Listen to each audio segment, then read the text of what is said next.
Hai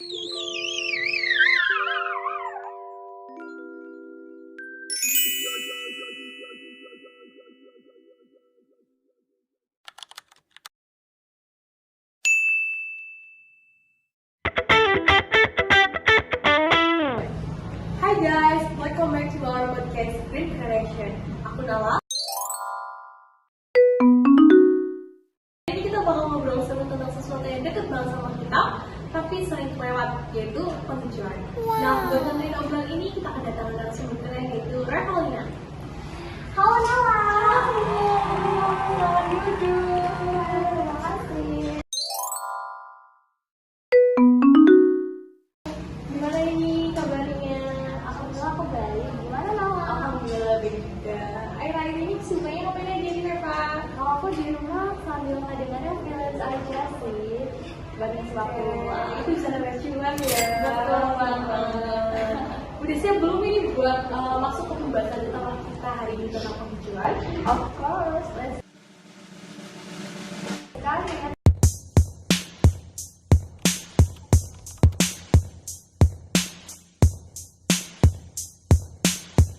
Oke, Reva. Mungkin banyak ya teman-teman kita yang masih bingung penghijauan itu apa sih secara sebenarnya, secara simpelnya, secara poinnya aja. Oke, kalau gampangnya sih ya, penghijauan itu proses kita nanam tanaman atau bikin area jadi lebih hijau.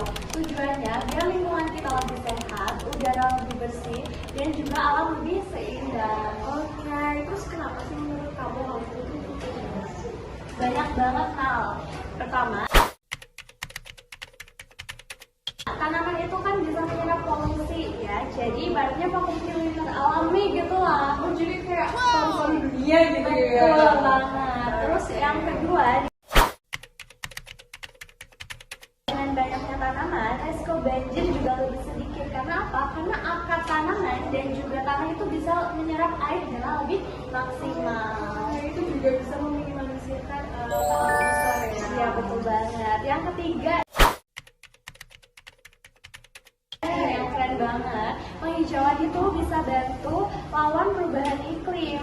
Tanaman itu kan bisa menyimpan karbon, jadi bisa mengurangi efek rumah kaca. Juga mengurangi polusi yang ada di udara. Betul banget. Keren banget itu ya. Terus sebagai anak muda ini, kita bisa mulai dari mana nih? Kita bisa banget kok mulai dari hal-hal kecil aja. Misalnya bikin taman mini dari pot bekas di rumah. Terus yang kedua bisa ikut kegiatan tanam pohon. Nah yang ketiga bisa juga ajak teman-teman buat lebih peduli pada lingkungan. Gampang-gampang ini kalau itu bisa dikerjakan dan kapanpun, juga hemat budget ya kan. Betul banget. Oke, terus Reva, gimana caranya kita ngajak teman-teman supaya mau peduli lingkungan? Banyak teman-teman yang masih beralasan nanti aja deh gitu, tapi pada akhirnya nggak akan dikerjakan gitu kan. Terus masih banyak juga teman-teman yang berpikir bahwa urusan lingkungan itu urusan pemerintah, itu bagaimana? Ya gini aja ya, jangan langsung dikasih teori ya.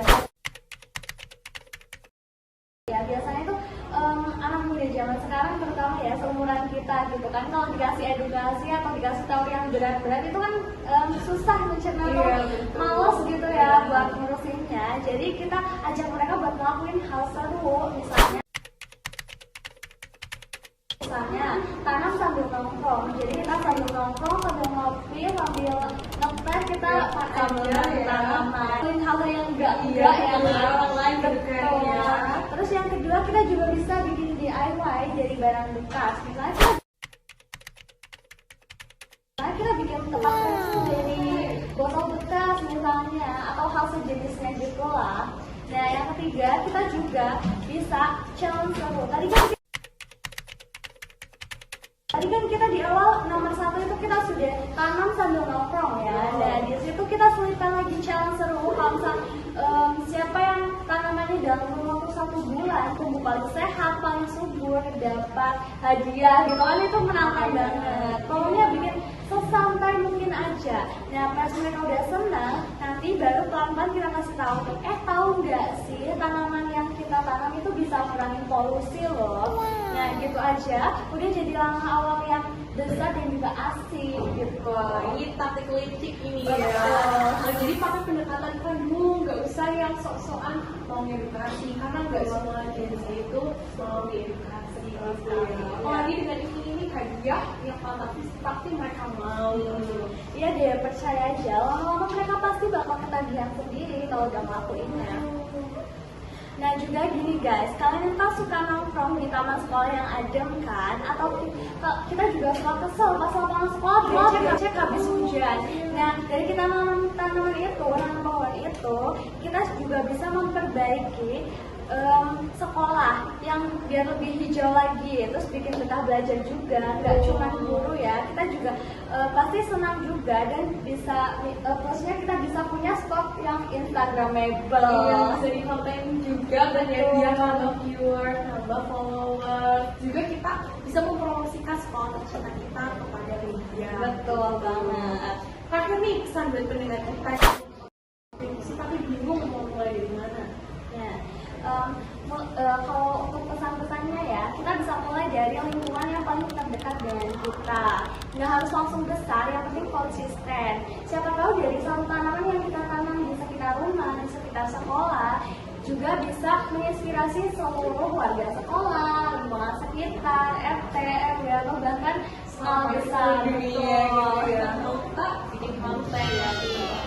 Oke guys, dan juga ini yang terakhir ya, perubahan besar selalu dimulai dari langkah yang kecil. Jangan ragu untuk memulainya. Nah sekarang giliran kalian jadi agen perubahan. Betul guys, jadi lingkungan butuh aksi, bukan cuma omongan. Mulai dari hal kecil, mulai dari sekarang. Karena dunia hijau dimulai dari kamu yang mau bergerak. Sampai jumpa di episode berikutnya. Jangan lupa, hijau itu keren dan kamu lebih keren karena kamu peduli. Sampai jumpa di aksi penghijauan berikutnya. Remember, small steps make a big change.